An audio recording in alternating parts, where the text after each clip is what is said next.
Nous sommes au quartier de la Trival, c'est-à-dire au pied de la cité, dans un très vieux quartier, le plus vieux quartier de Carcassonne, un quartier de passage, un quartier d'accueil.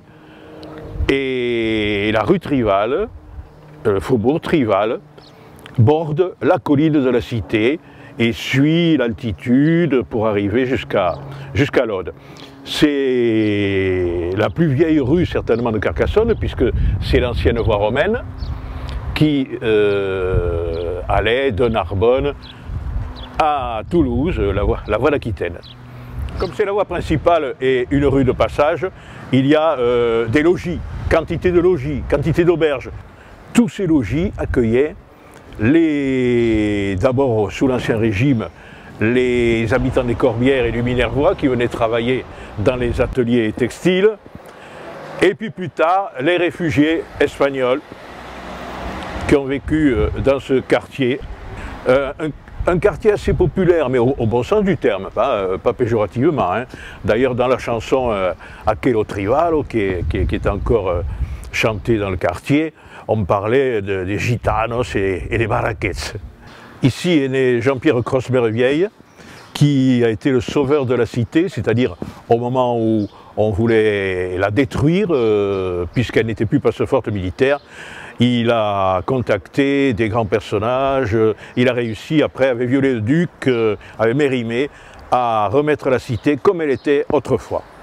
La maison Montmorency, c'est une très belle demeure noble, construite au XVe siècle, et qu'on appelle Montmorency parce qu'on pense que le gouverneur du Languedoc, le connétable, y est venu, je ne suis pas sûr, mais enfin, c'était au moment des guerres de religion entre la cité catholique et la Bastide.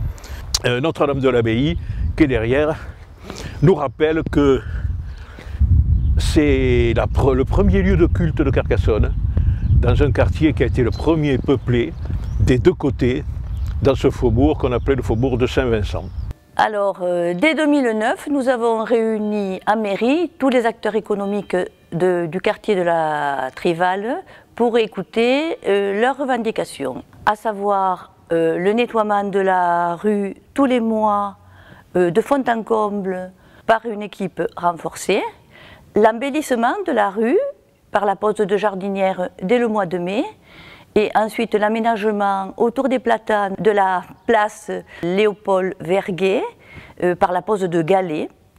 Et puis la dernière réalisation en date, c'est la salle Flandre Dunkerque qui a été embellie, qui va servir pour toutes les associations du quartier de la Trival, que ce soit les associations culturelles et sociales, pour leurs réunions, leur assemblée générale, les moments conviviaux, mais qui pourra aussi servir pour toutes les associations de la ville de Carcassonne.